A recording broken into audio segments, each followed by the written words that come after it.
हैं तो ये तसव्वुर किया जाएगा जिस तरह के एक पॉलिटिकल जमात के वकला कल से कह रहे हैं कि सुप्रीम कोर्ट ने तो आलमोस्ट बरी कर दिया।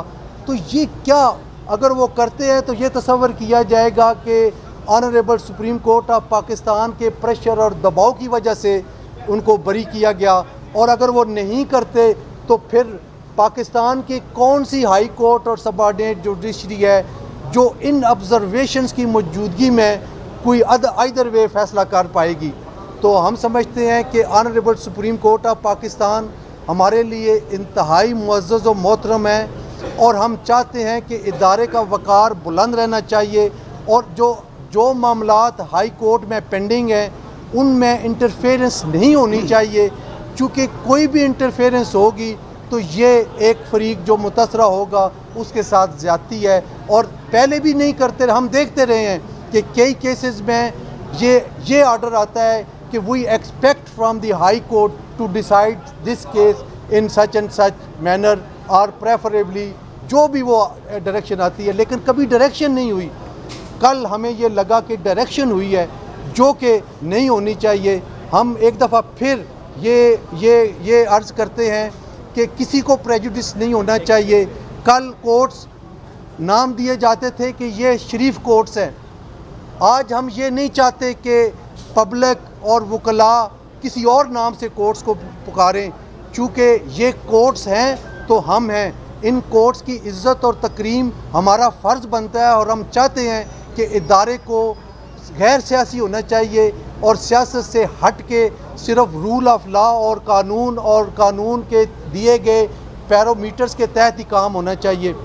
अब मैं जनाब वाइस चेयरमैन हारून रशीद साहब से गुजारिश करता हूं कि वो इसी मामले में आपसे खिताब करें। बिस्मिल्लाहिर्रहमानिर्रहीम। कल की जो ऑनरेबल सुप्रीम कोर्ट की तरफ से ऑब्जर्वेशन आई है कि जिसमें पीटीआई चेयरमैन को सज़ा हुई है और सज़ा वो काटने के लिए जेल में है, उस पे उन्होंने एक अपील फ़ाइल की अपनी सज़ा के ख़िलाफ़, जो कि हाई कोर्ट इस्लामाबाद में पेंडिंग है, और उस अपील का फ़ैसला होना है। उसमें ये देखना है कि ये जो सज़ा हुई है ये गलत हुई है या सही हुई है। उसमें ये हाई कोर्ट का डोमेन है, और ये ऑनरेबल सुप्रीम कोर्ट ने कल जो ऑब्जर्वेशन दी है ये डायरेक्ट इन्फ्लुएंस करती है लोअर कोर्ट्स को और हाई कोर्ट्स को, इसलिए कि वो सबऑर्डिनेट्स कोर्ट हैं। और जब ऑनरेबल चीफ जस्टिस साहब की तरफ से एफसी ऑब्जर्वेशन आएगी तो अगर अदरवाइज़ कोई वो अपनी मर्ज़ी से डिसीजन देते हैं तो इसका मतलब है कि वो ऑनरेबल सुप्रीम कोर्ट की ऑब्जर्वेशन को कंसिडर नहीं कर रहे।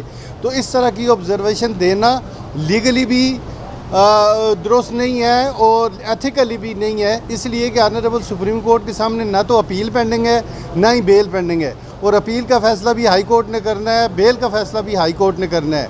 इसका मतलब है कि हाई कोर्ट को ये मैसेज जाना चाहिए कि जो फ़ैसला जिस तरह सुप्रीम कोर्ट ने कहा कि जो सेशन कोर्ट ने सज़ा दी है वो सज़ा जो है वो गलत है। ये आज की अखबार न्यूज़ की हेडलाइन है कि जो सज़ा डिस्ट्रिक्ट जज ने सेशन जज ने दी है वो गलत है। इसका मतलब है कि सुप्रीम कोर्ट ने एज्यूम कर लिया है कि अपील वो ख़ुद सुन रहे हैं, जबकि अपील जो है वो पेंडिंग है ऑनरेबल सुप्रीम कोर्ट के पास। और ये एक प्रोसीजर है, जब लोअर कोर्ट किसी को सज़ा देती है या बरी करती है तो उसका राइट है गरीब पर्सन का कि वो हाई कोर्ट में जाए या प्रोसीजर के मुताबिक जिस कोर्ट में अपील या बेल होनी है वहाँ पे जाए।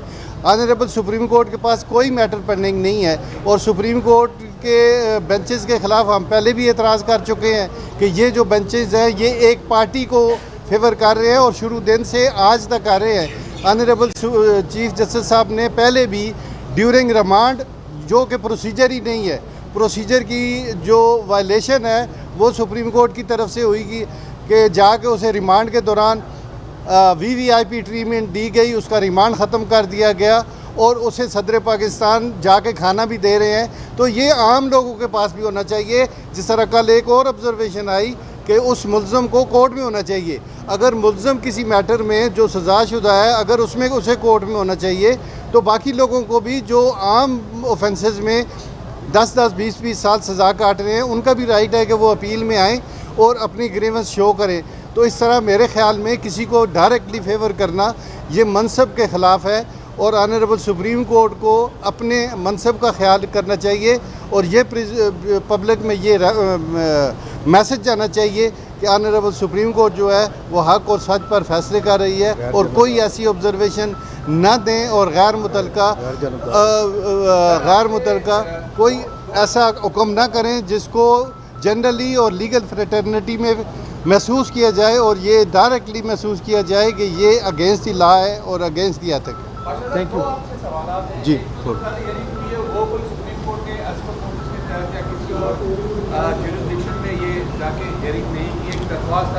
अदालत का काम है दरख्वास्त को सुनना और अदालत ने दरख्वास्त सुनी, सुकम की बातें हुई, यानी कि हम सब मौजूद थे। आपसे सवाल सिर्फ ये है कि जो हाई कोर्ट में आज बेडर लगा है वो भी जो ट्रायल कोर्ट के फैसले के खिलाफ अपील दाखिल लगी है, क्या आप समझ सकते हो जो ट्रायल कोर्ट का फैसला था जिस तरह से लिया गया था, पाकिस्तान बार काउंसिल क्या कहती है कि वो ठीक था या नहीं, उजरत में दिया गया था या नहीं? मैं दो बातें हैं। फैसले होने के फ़ौरन बाद हमने जो अपना रद्द अमल शो किया वो ये था कि जज साहब ने इंतहाई उजलत में ये डिसाइड किया कि जुरिस्डिक्शन है या नहीं है। नंबर 2, डिफेंस का हक है मुल्ज़म का, वो जो भी है। जब आपने 342 की स्टेटमेंट में स्पेसिफिक क्वेश्चन पुट किया कि क्या आप अपना डिफेंस पेश करना चाहते हो और उनका जवाब आ गया कि यस मैं करना चाहता हूँ, तो फिर ट्रायल कोर्ट को वो रिकॉर्ड करना चाहिए थी और ये भी कहा था कि इसका बेनिफिट अपील में मिलेगा इनको। ये दूसरी बात जो अभी कर रहे हैं, ये जो आपने शायद गौर नहीं किया, मैंने ये कहा था कि ये जो मैटर्स थे ये फाइनल जजमेंट आने से पहले दरमियानी ऑर्डर्स को चैलेंज किया गया था और इसमें ये तो इनफ्रेक्चुअस हो गए थे। इसके बावजूद अगर आपने लिखने हैं तो सिर्फ एक लाइन का ऑर्डर होना चाहिए कि चूँकि मैटर नीचे पेंडिंग है इसको हम एडजर्न करते हैं, आप कल के लिए आ जाएं या परसों के लिए आ जाएं। लेकिन जब आप ऑब्जर्वेशन दे रहे हैं कि ये केस है ही कोई नहीं, डिफेंस लिए ही नहीं गया, किस तरह सज़ा हुई है और इस तरह के रिमार्क, तो ये वो होगा कि it amounts to be interference in smooth functioning of high court appellate court. तो अब एपलेट कोर्ट के पास सारे इख्तियारात कानून के मुताबिक मौजूद हैं और वो उसको बरी भी कर सकते हैं, वो रिमांड भी कर सकते हैं और अगर ऐसे एरर जो क्योरेबल हैं, सेक्शन 537 CRPC क्लियर है, उसके तहत वो रेक्टिफाई करने के लिए भी भेज सकते हैं। तो इसमें कोई ऐसी बात नहीं है, लेकिन ये सिर्फ बेल थी। बेल पे फैसले पे ऑलमोस्ट जो ऑब्जर्वेशन थी वो ये थी कि बरी कर दिया गया। भाई साहब ये बता दें, एक चीफ जस्टिस साहब थे, उन्हें एक वज़ीर आज़म को सजा देने में बड़ी जल्दी थी, अब जो चीफ जस्टिस साहब हैं उन्हें एक वज़ीर आज़म को बचाने में बड़ी जल्दी है, तो समझते हैं कि अदालत में मजाक हो रहा है? देखिए, आपका क्वेश्चन, आपको इस क्वेश्चन का जवाब से आप बखूबी आगाह हैं, हम तो इसलिए नहीं जो बात मैं कर रहा हूँ। देखिए हम आज क्यों आए हैं, आपको तकलीफ़ क्यों दी है? सिर्फ हम इसलिए हाज़िर हुए हैं कि हम इस इदारे की वजह से हम यहाँ मौजूद हैं। ये इदारा है तो हम हैं, अगर ये इदारा नहीं है तो हम नहीं हैं। इस इदारे की तकरीम हमारा फ़र्ज़ है, being highest statutory body of the lawyers. इस वक्त पाकिस्तान बार कौंसिल तमाम पाकिस्तान के लॉयर्स की हाईएस्ट स्टैट्यूटरी बॉडी है और हम चाहते हैं कि इस इदारे की तकरीम और इज़्ज़त सलामत रहे। इसीलिए आपने देखा होगा टाइम टू टाइम कि हम उसमें फ़रीक नहीं थे, लेकिन हेयरिंग के दौरान हमने जाके पूरे बेंच को इस्तदा की थी हाथ बांध के कि फुल कोर्ट बनाएं या फुल कोर्ट की मीटिंग कर लें। हमारा क्या मकसद था?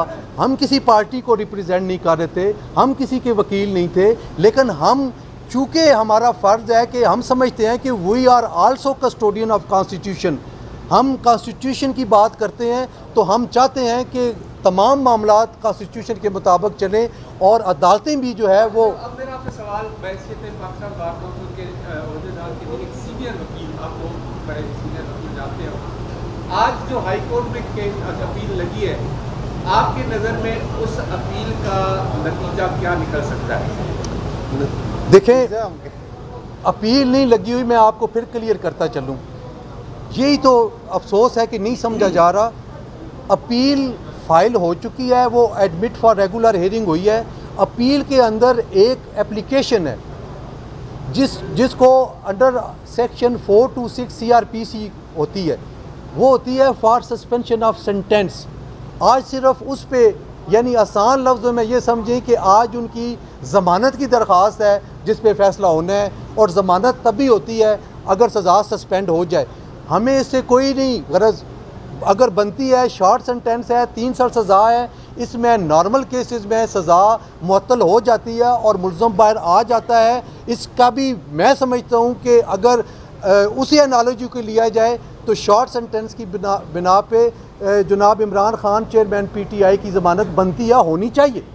बादशाह साहब ये बता दें कि वाइस चेयरमैन साहब ने भी कहा कि जजेस अपनी मर्ज़ी के बेंचेस बन रहे हैं, सुप्रीम कोर्ट बार और पाकिस्तान बार जिस तरह आप यहाँ बात कर रहे हैं कि वकला न्यूट्रल हैं, लेकिन आप दोनों ही सियासी जो है वो मंशूर को लेकर चल रहे हैं, जिस तरह आवाम में तासुर जा रहा है, तो फिर किस तरह अदालतें और वकला देखें, आप हमें बताएं, हम अपने हद तक बात करने के लिए तैयार हैं।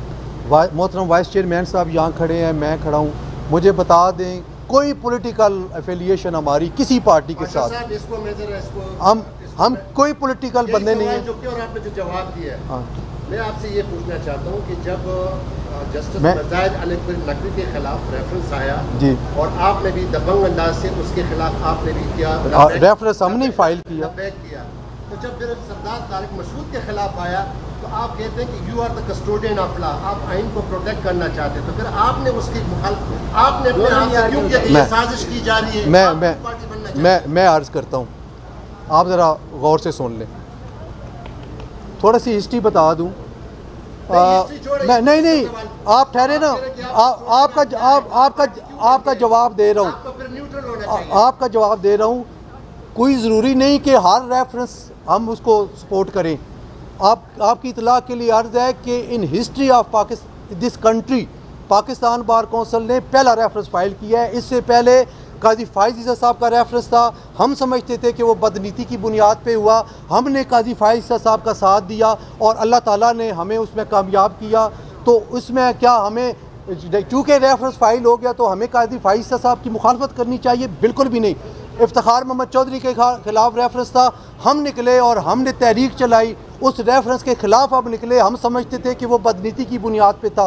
वो दोनों रेफरेंस साबित हुए, तारीख़ ने साबित किया कि वो बदनीति की बुनियाद पर किए गए थे और हमारा फ़ैसला ठीक था। आज भी अगर सरदार तारिक मसूद साहब के ख़िलाफ़ हुआ है तो हमें पता है कि क्यों किया गया। आपको नहीं याद, एक ख़त पहले लिखा गया ऑनरेबल जज मिस्टर जस्टिस मज़ाहिर अली अकबर नकवी साहब की जानब से, जिसमें मेलाइन किया गया सरदार तारिक मसूद साहब को, और उसकी वजह यह है कि वो 6 के 6 रेफरेंसेस उनको भेजे गए हैं स्क्रूटनी करने के लिए, और वो उन्होंने स्क्रूटनी करनी थी कि क्या ये मेंटेनेबल है या नहीं है, वो अभी उनके पास पेंडिंग है। तो हम ये समझते हैं कि ये उनको प्रेशराइज करने के लिए उनके ख़िलाफ़ ये रेफरेंस फरमाइशी किया गया है। हमारा रेफरेंस अल्हम्दुलिल्लाह कोई फरमाइशी नहीं था। हमने फैसला जो किया था वो तमाम, एक मिनट, तमाम पूरी बात सुन लेना, आपकी बात सुन लेना, पूरे हमने पाकिस्तान बार कौंसिल ने तमाम प्रोविंशियल बार कौंसिल और इस्लामाबाद बार कौंसिल को बुलाया, इकट्ठा किया और कलेक्टिव विजडम के तहत हमने फ़ैसला किया और उसी के तहत 6 रेफरेंस फाइल हुए। उसमें ना हमारी ज़ाती कोई थी, ना ज़ाती कोई अनाथ था, ना कुछ, और वो 6 रेफरेंस अल्हम्दुलिल्लाह वो राइटली हम समझते हैं कि वो दायर किए गए। और इसको हमने इसलिए नेगेट किया कि ये वो उसी ख़त के तनाजुर में फ़ाइल किया गया जो ख़त मज़ाहिर अली अकबर नकवी साहब जो जस्टिस हैं उन्होंने लिखा। तो मैं समझता हूँ कि हम ज़रूरी नहीं है कि हर उस रेफरेंस को सपोर्ट करें जो रेफरेंस दायर हो। बदनीति की बुनियाद पे भी रेफरेंस होते हैं और बदयांती की बुनियाद पे भी होते हैं। जो बदनीति के बुनियाद पे किया जाएगा हम आज भी, पहले भी करते रहे हैं, आज भी कर रहे हैं और आइंदा भी हम उन जजेस के साथ खड़े होंगे जिनके खिलाफ रेफरेंस बदनीति की बुनियाद पे दायर किए जाएंगे। लेकिन जिनके खिलाफ जो रेफरेंस सही किए गए हैं हम उस रेफरेंस के साथ होंगे, क्योंकि हम नहीं चाहते कि इस तरह की सूरत हाल डेवलप हो कि मुल्क में एक अनार्की की सूरत हाल हो। Thank you very much. Thank you very much.